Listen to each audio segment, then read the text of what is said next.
Hello. So thank you for the moderator, Professor Ling, and also the presenters from Burma, Vietnam, and Thailand. First, I would like to respond to Debbie's presentation. It's about to briefly and talk about the background of the group last year, and also how currently the new government is more ethnic neutral movement, and also have important timing for the current time for the region to show the solidarity to Myanmar. So, and she also mentioned about Taiwan can do something to play an important role to strengthen the movement. So I'd like to hear more about that.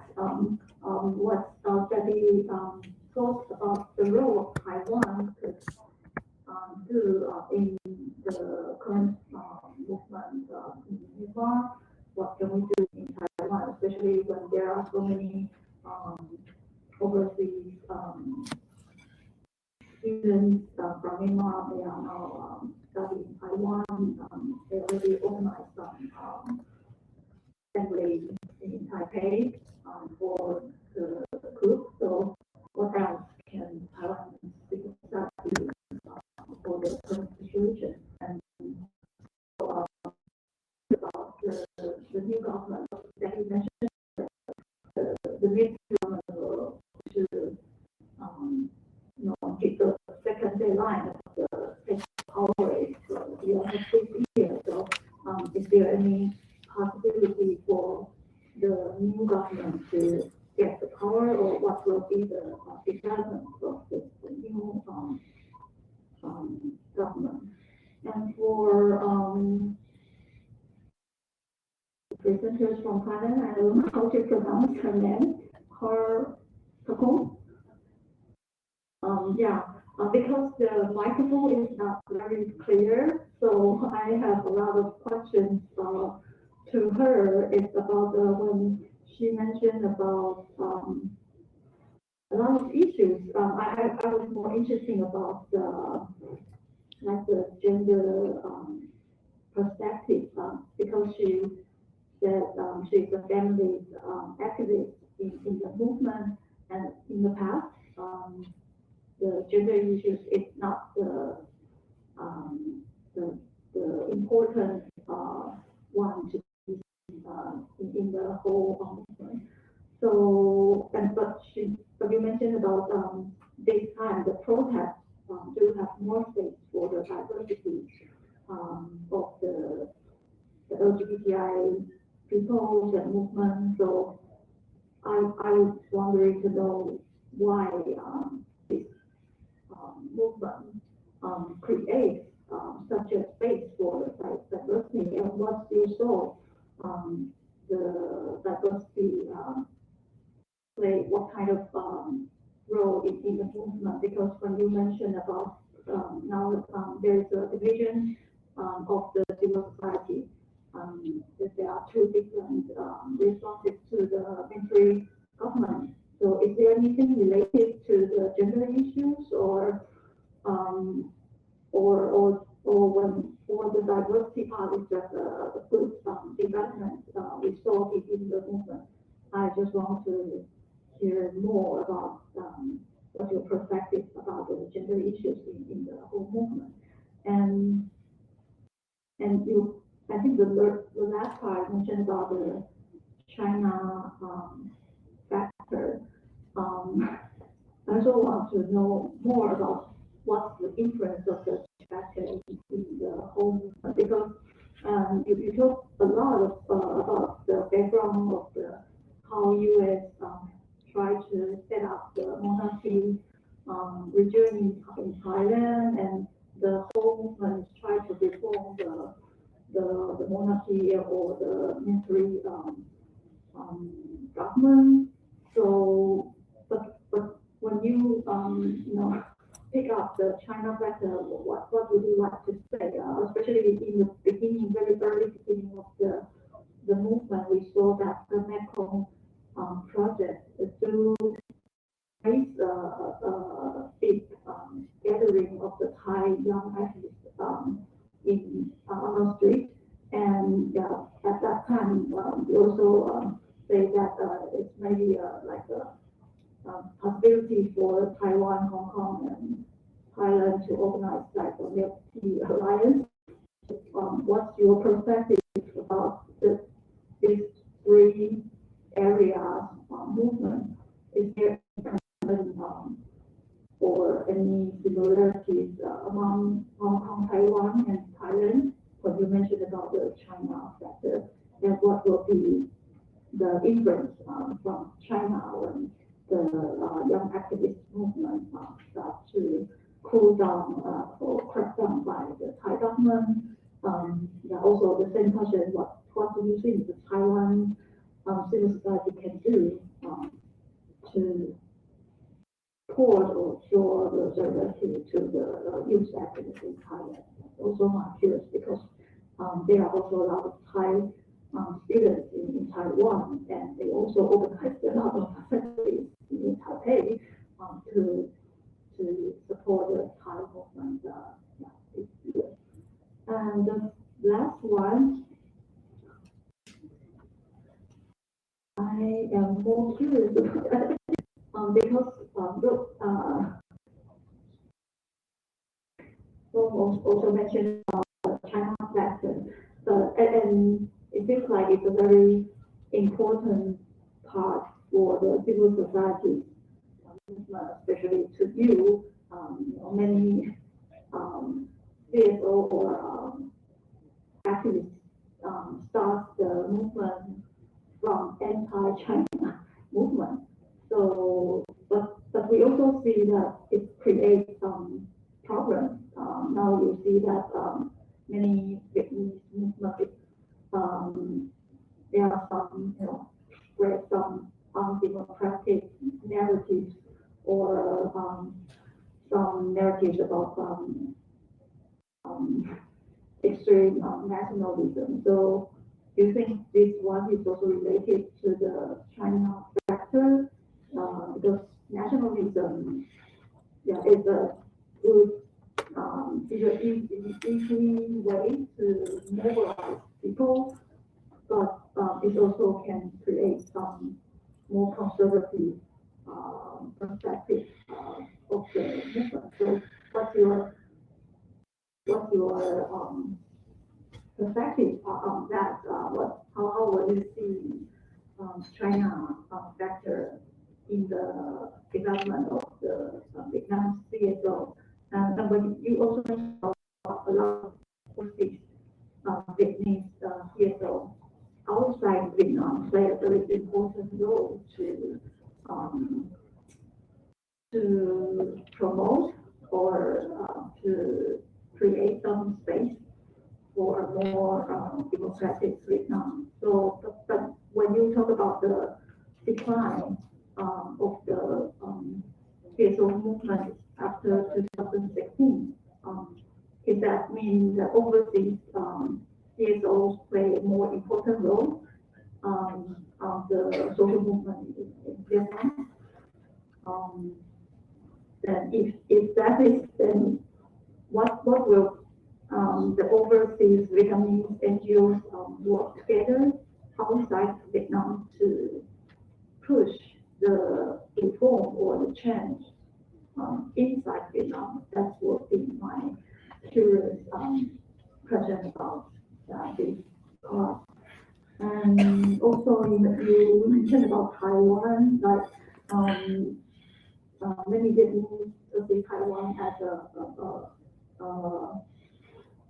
a model of the democratic country, and also maybe to become a regional hub for INGOs. But so how do you see Taiwan policies on like the migrants or migrant workers? Sometimes these kind of policies or attitudes are more conservative or maybe a little nationalism. So do you think Taiwan can really play an important role on that in the region? So what will be like the nationalism issue will be influenced if we want to play the role in the region human rights as a whole. And also you talk about you can access a lot of social media, internet like Facebook, YouTube, Twitter, etc. But in Amnesty report this year, we also mentioned about that big tech company, they do take down more than 900 percentage content from the Facebook. So this internet freedom of speech and the internet security issues of Vietnam. And the last one that you didn't mention in your present, but I about like the business and human issue, especially when you think Taiwan can play an important role for the Vietnamese movement. So, but so we saw the Taiwanese company do something bad in Vietnam, and now the case is still in the court. And it is very difficult to open the case because it's, the factories in Vietnam, the whole related jurisdiction is in Vietnam. So how can Taiwanese court can do something on the Formosa cases? I'm not sure if you want to also elaborate about this case political form. So that's my comment. Thank you. Sorry. Thank you, Eee-ling, very much. Thank you very much for your observations and questions. Perhaps I think maybe our speakers would like to respond to Eee-ling's questions before we take questions from the audience. Phoebe, may I ask you to respond first? Yes, really happy to also that Trinh and Eee-ling are on the same panel, which we were there physically. One of the things that's really important to understand is that while Taiwan is unable to officially advocate as a member of the UN, it has quite a lot of influence in this region. And the fact that we have a lot of Burmese students in Taiwan, it's an opportunity to make sure that there is an ongoing engagement to help them develop the skills necessary for democratic organizing, yeah, and ongoing work. The other thing too is that there is a strong sympathy and strong positive feeling towards Taiwan because many Burma activists and local people have been feeling the pain of forced displacement and the impact of harmful investment from mainland China in the country. And people also felt, the movement felt so angry and frustrated because they felt that China was supporting the military junta. So it's quite important for Taiwan to be quite clear in its position. In the 1988 uprising, when there were hundreds of thousands of people forced to flee the violence, Thailand was a safe haven for many activists operating in exile who were able to continue their work on through their networks on the ground in the country.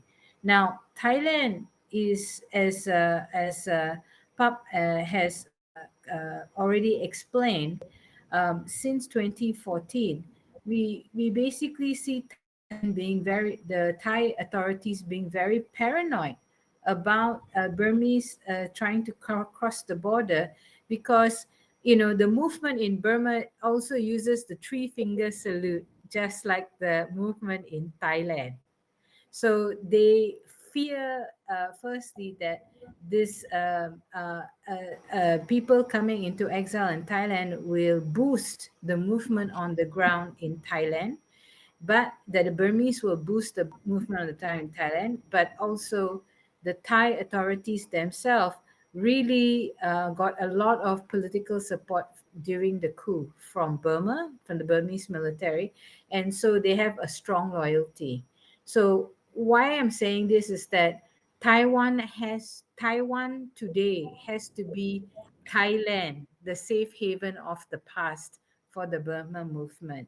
And I think this is quite important to consider, that Taiwan, the friends in Taiwan need to think strategically about how much they can host exiles from the Burma movement to be able to continue their work safely, because Thailand is not a safe place for Burma activists anymore. So I think just those very practical considerations need to be taken into account. And the National Unity Government, which is actually a government which is the most inclusive and democratic government of the country of Burma in history, is constantly under threat. So it's quite important for friends in Taiwan to show some support and see how they can support the National Unity Government in the democratization agenda. So that's the practical ways in which, in many ways, Taiwan has done this type of help already. That's why we see so many friends based in Taiwan or feeling comfortable in Taiwan, and willing and very excited to come to participate in conferences of this nature hosted in Taiwan. So please, please step up. I know everybody is hurting from COVID, but Taiwan really, civil society and government and other stakeholders really need to step up on Burma and maybe also on Thailand and Vietnam at this critical time. Thank you. Thanks, Debbie, for the elaboration. And Ms. Khumta, may I ask you to maybe perhaps elaborate more on the gender perspective that you mentioned during the movement?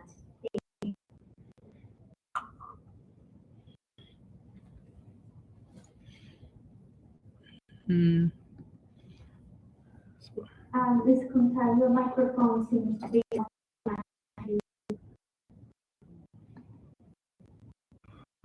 我开一下。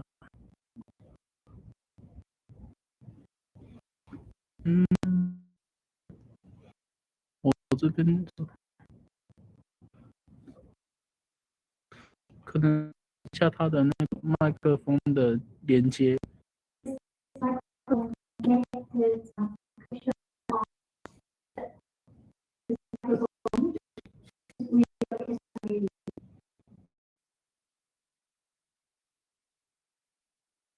要不要打字出来？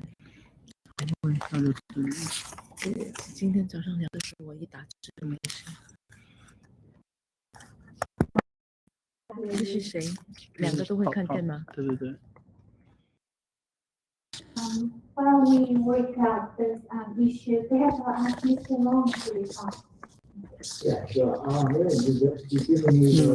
他没有 mute， 可是他的麦克风可能没有设定好。Nationalism is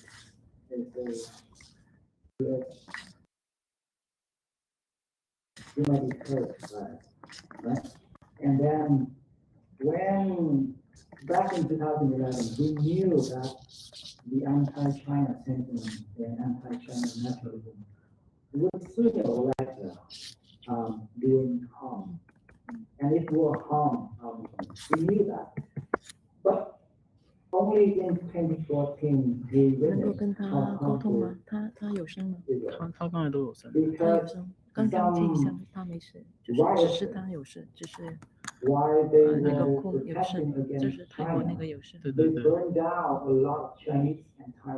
然后因为泰国刚达中间有 We 换装 saw 置， that and we 哦，他换 will 装置。 awaken We can hear you。 and 对 how 对，会是我 dangerous 们 the 没有 anti-China Debbie 可以 government 听到我们啊，听得到会场。他呢听得到会场。这是谁啊？ awakening call. 日本的一个教 And 授， Okay. and when we and a few years later we 还有 have 工作人 witnessed 员讲话。 that activists, a lot of members of the opposition movement, spreading hatred towards China and actively spreading misinformation, attacking other people with their strong anti-China sentiment and destroying healthy conversations in Vietnam. And that kind of attitude is not going to do 他 anything 如果 good 是这样的 for 话， the movement and for Vietnam. 听得到。 There is an emerging nationalistic attitude in Vietnam that we need to build a new form of nationalism. We have to ask ourselves, what kind of country do we want? What kind of Vietnamese identity you want to have? And that is not to be different from China. It is to be better than the authoritarian government in China. Chinese government is spreading fake news. If you are spreading fake news, you're better than them. So you have to be better than them.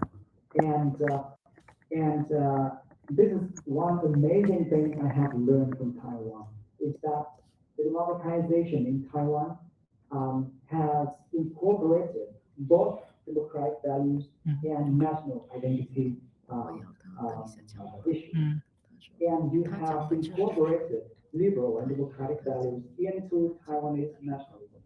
By demanding Taiwanese nationalism, you're actually demanding democracy. That kind of nationalism we want to have in Vietnam. Being a Vietnamese should be being a pro-democracy Vietnam. And that is the liberal nationalism we want to have. Now about Taiwan as a regional hub for NGOs. I know that there are human rights issues in Taiwan that you are actually actively addressing and you're trying to improve. I understand that. There are two issues that I think are damaging Taiwan's reputation in the world. First one, yes, the Taiwanese government treatment over migrant workers. That is one thing. The other thing is how Taiwanese companies are doing in other countries. And by that, I'm talking about the Formosa Plastic Group, who is polluting many areas in the United States, in Cambodia, and in Vietnam. The protest movement we had in 2016, one of the biggest protest movements we have had in Vietnam after the Vietnam War, was actually against the Formosa Plastic Group manufacturing in Vietnam, because they had polluted a massive area in Vietnam. So that is some kind of thing that I think Taiwan could improve, that you can have somehow regulate how Taiwanese companies doing business overseas in terms of environment and in terms of corruption, because we have a strong sense that the Formosa Plastic Group had deal under the table with the Vietnamese government. That is not transparent. We don't know what it is. Damaging Taiwan. So I hope that that Taiwan can improve that. But overall speaking, I think Taiwan can still serve very well served as a hub for INGOs and improving human rights problems. The United States has a lot of jobs, but they are still actively happening in other countries, other democracy movements. So don't worry too much.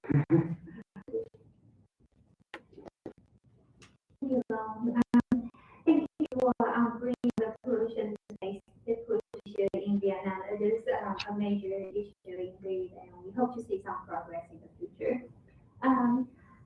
Ms. Khumta, I think we can hear you now. Sorry about a technical problem. Yes, I think you can hear me now. Yes. Thank you. Sorry for the technical problems. I don't know why, but yes, for the question, the role of Taiwan in current movement in Thailand. Actually, we have quite a very good relationship, and officially and unofficially on Taiwan Foundation for Democracy have invited young activists in Thailand to join a lot some of their workshop and capacity building, and that time it to for Thai activists to exchange the idea or know like Umbrella movement and Sunflower movement, and many activists across Asia. Um, and also in our general election in 2016, Taiwan, some organization on election observation have from Taiwan have been observed the Thailand election as well.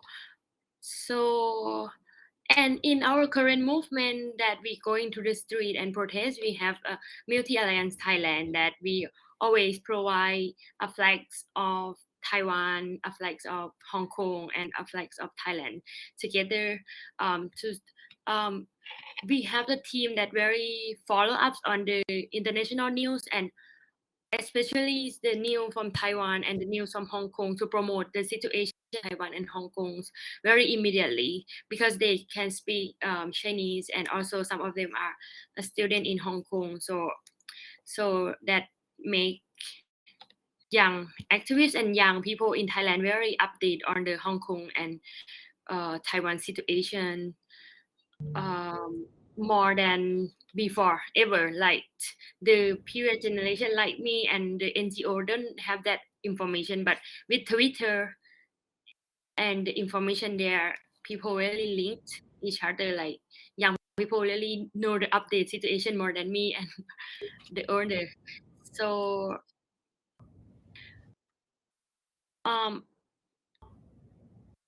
so they have very progressive in terms of people who using internet on how they want to get rid of the China regimes, and how they want to support. So it started before me on the multi-alliance. Even the international multi-alliance right now, the multi-alliance in Thailand, they have very strong on support Hong Kong and Taiwan. So that I see on the situation on our current movement. And a second question on the gender perspective of mine.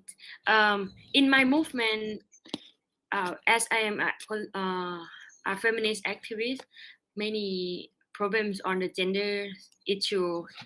We still have sexual harassment in the pro-democratic movement that we need to accept frankly. Like the pro-democratic movement is not a safe space for women and LGBT. There are still a joke on women and LGBT, and also they still don't listen to the voice of and women that equally to the main voice. So if we are women activists or LGBT activists, we need to speak louder and more times, take more times for the movement to listen to us, or they accept our words into strategy. So in that term, I and my friend create a movement of women and LGBT called Feminist Liberation Front Thailand. So we expanding the movement of women and feminists broader and bigger to make that we appear in front of the political activists, in front of the pro-democratic activists, to make them like, oh, they are here. Normally they will have question on like, where is the feminist, where is the woman activist, something like that. But actually we are beside them all the time. I am there for 7 years, so like they just ignore that we have our appearance. So so to make them listen to us, we need to do a lot of effort, like make a strong movement, become leaders, have a lot of people to support our voice. But if you are men, or if you come from the masculinities and you are the main ideas of pro-democratic movement, strong and fightful and fearless, then you just speak and then everyone listen to you. So but if you are come from the minority, come from poor families, you don't speak clearly, or you don't have a very good skill of speaking, then will listen to you. If you are weird, like you dress weirdly, you don't have education, then sometimes you don't have that much space in the movement. So this is the gender perspective that I saw, and we campaign as a feminist activist who are in the pro-democratic movement. We campaign on this a lot, that the voice of everyone needs to be equally, and if we have lack of opportunity for women and LGBT, the movement need to provide the seat or quota. Like when they are going to have the state talking about politics, democracy, they need to have the quota for women and LGBT as well. Otherwise, the voice will be all men. That but this thing is not easy for Thailand. It's very difficult. We are under the very masculinity society. We patriarchy society, so it's very difficult to lift up the voice of women and LGBT here. But right now the movement is more inclusive than before. Like if we compare, like around 4 years ago, like 2 years after the coup, at that time the voice of women or the movement of women and feminists is not appear, and we just were everyone are the political activists, and that's all. And the perspective of from the perspective from gender sensitive or something like that, there are no voice from us. So but now they with LGBT movement and feminist movement are stronger, we can have our own protest, and we can link why LGBT rights and also democracy is linked together, and we are taking main role in the pro-democratic movement. So now the pro-democratic movement cannot refuse us anymore. So our issues, our demands need to be included in the order demanding that the pro-democratic movement demand from the government, from the people. So we are with them, and it's not easy. I need to say that we make take a lot of effort to have it right now. So but still they're still not yet finished a job. Like they're not that I very gender sensitive, or I very understand how feminists work, how LGBT work, but no, they do not that level, but they more careful on using words. Before that, the words that we blame the military government will more about pussy dick or dick face, pussy face, something like that, to dehumanize the government. So then we try to encourage, we try to educate them not to use the pussy as the term or the dick as the term of the words that you use to look down someone, because the pussy is someone sexual organs, like a part of a woman body, and why the pussy need to be the bad words. So we sometimes we do that, and then they more sensitive on choosing words to blame the government, something like that. Thank you, Ms. Khumta, for the elaboration. I totally agree with you that the voice of women is important in these movements, and we must support each other. I'm sorry to say that due to the time, I have to end this session right now, but I'm sure you all have questions. But our three speakers will stay with us after the break. So if you have any questions, please feel free to bring them up during the next panel.